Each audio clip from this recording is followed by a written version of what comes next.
There's a certain kind of loneliness that being surrounded by people doesn't fix. It doesn't come from empty rooms or unanswered calls. It comes from something older, something quieter. Like a cold you've carried so long, you forgot what warmth feels like. Maybe you grew up in a house where no one yelled, no one left. The meals were on the table and the doors were always locked at night. But something was missing, something you could never name. Not violence, not poverty, just absence.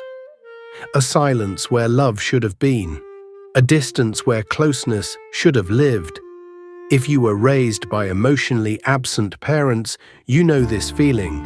It doesn't bruise the skin.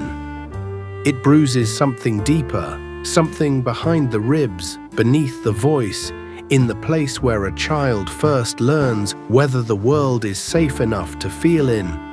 And maybe no one ever told you this was real. Maybe no one ever gave it a name. But today, we will.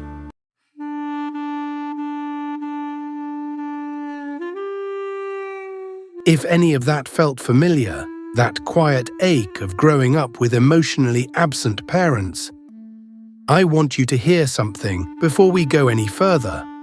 You are not broken. You are not dramatic for feeling this. And you are not ungrateful for naming what was missing. Because here's what the world rarely tells you.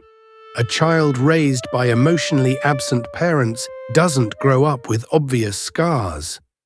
There are no bruises to point at, no dramatic stories to share. Just a heaviness that follows you into every room, every relationship, every mirror. The kind of heaviness that makes you question whether your own feelings are even real, because no one around you ever confirmed that they were. You learned early that your sadness made people uncomfortable, that your needs were an inconvenience, that the safest thing to do was to fold yourself into something smaller, something quieter, something that didn't ask for too much. And so you did. Not because you chose to, but because survival asked you to. That's not weakness, that's psychology. Psychologists have a name for what happens inside a child raised by emotionally absent parents. They call it childhood emotional neglect, CEN. And it doesn't mean what most people think it means. It doesn't mean your parents were monsters. It doesn't mean they didn't feed you or keep a roof over your head. It means something far more invisible than that. It means the emotional presence a child needs, the warmth, the attunement, the simple act of being noticed, was either missing, inconsistent, or locked behind a door you were never given the key to. And this is what makes it so painful. A child raised by emotionally absent parents doesn't learn that their feelings are wrong. They learn something worse, that their feelings don't exist, that their inner world is invisible, that the ache inside their chest is something to be ashamed of, not something to be held. They become the quiet child, the easy one, the one who never asks for too much, the one teachers call mature, the one relatives call strong, the one who learns to smile before learning to speak the truth. And no one notices. Because the child raised by emotionally absent parents doesn't scream for help. They disappear into silence, and the world mistakes that silence for peace. And here is where science begins to explain what the heart has always known. Research published in the journal Development and Psychopathology found that children raised by emotionally absent parents develop altered stress response systems, not because of what was done to them, but because of what was never given. The absence of emotional warmth doesn't just hurt. It reshapes the nervous system itself. The child's brain learns to live in a permanent state of quiet alarm, always scanning, always waiting, always bracing for a closeness that never fully arrives. Dr. Alan Shaw, one of the leading voices in attachment neuroscience, describes this as a failure of right brain attunement.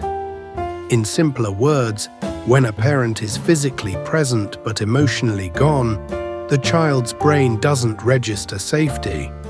It registers a gap, a space where a warm voice should have been, a hollow where comfort was supposed to live. And that gap doesn't close with time. It follows. A child raised by emotionally absent parents carries that gap into friendships, into love, into the workplace, into every space where someone might see them and still choose to stay. But perhaps the most painful part is not the absence itself, it's what the child does with it. They don't blame the parent, they blame themselves. They grow up believing that they were not enough, not interesting enough, not lovable enough, not worthy enough to make someone stay emotionally close. And that belief, once planted in childhood, becomes the invisible architecture of an entire life.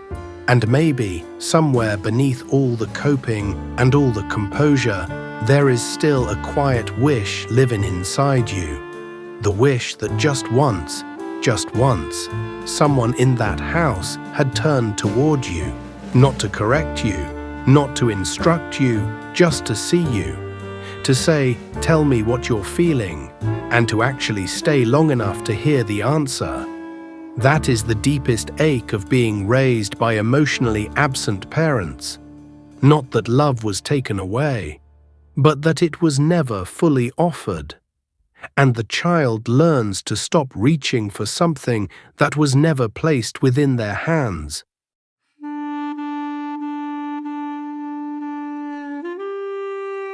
But here is where the psychology becomes even more fascinating and more heartbreaking at the same time, because a child raised by emotionally absent parents doesn't just carry sadness, they build an entire operating system around that sadness. They become hyper-independent, not because they don't need people, but because they learned that needing someone leads to silence. They become perfectionists, not because they love being flawless, but because they believe that if they are perfect enough, maybe someone will finally look their way. They become the caretaker in every relationship, not because giving comes naturally, but because giving was the only language that ever earned them a moment of closeness. And this brings us to a question I want you to hold on to. If this pattern begins before a child even has words for what they feel, if it becomes wired into the body before the mind can understand it, then what happens when that child turns 30, or 40, or 50? Where does that unspoken wound go when no one ever names it? Hold that thought, because the answer might reshape the way you understand your entire life. But first, there is a hidden layer most people completely miss. It's hard to know what you feel, what you need, or what you even want. So perhaps now it makes sense. A child raised by emotionally absent parents learns to hide. They carry that hiding into adulthood. They struggle with closeness.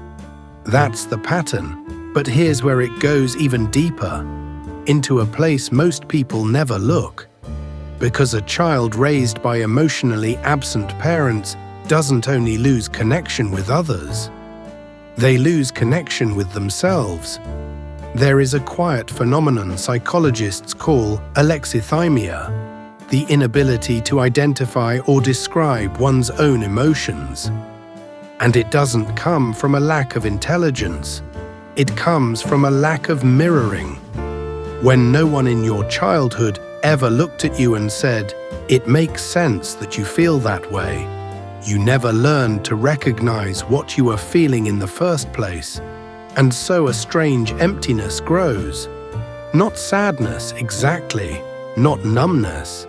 Something more like standing in a room full of doors and not knowing which one leads to your own heart.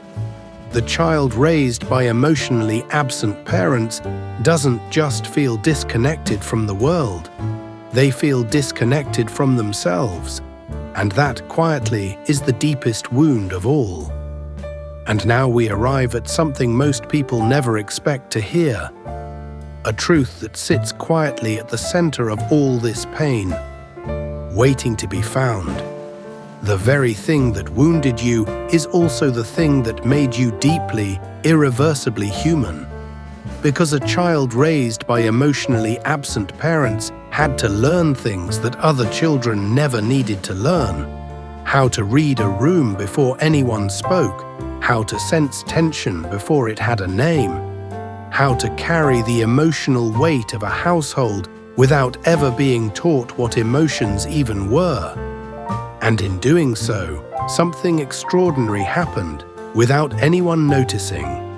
That child developed a depth of empathy, a sensitivity to the unspoken, a way of understanding people that most human beings never reach in an entire lifetime.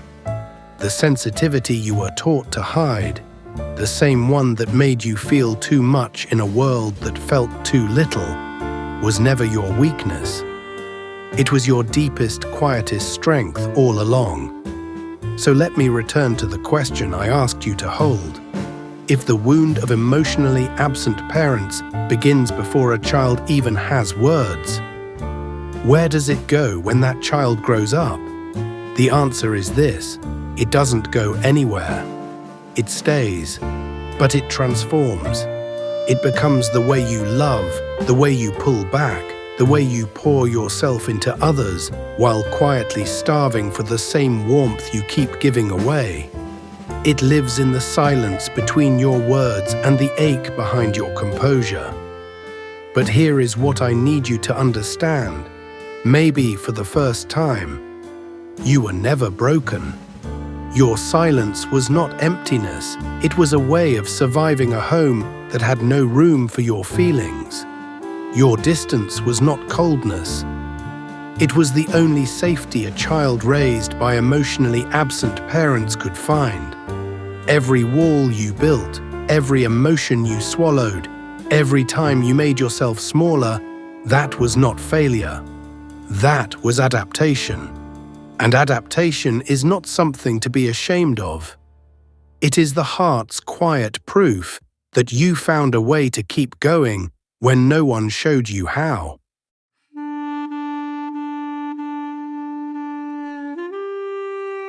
And maybe, just maybe, healing from emotionally absent parents doesn't look the way you imagined it would. It isn't loud, it isn't sudden. It doesn't arrive as a single moment of clarity that fixes everything at once. Maybe it looks like the first time you let yourself feel something without apologizing for it. Maybe it looks like the first time you say, "I needed more," and your voice doesn't shake with guilt. Maybe it looks like sitting in your own sadness, quietly, and realizing that it was never something to run from. It was something that deserved to be held, the way you deserve to be held all along. So if you were raised by emotionally absent parents, let this be the thing you carry with you when this video ends. You were not too much. You were not too little. You were a child who needed warmth, and the warmth simply wasn't there. That was never your fault. And it is not where your story ends. It is only where your becoming begins.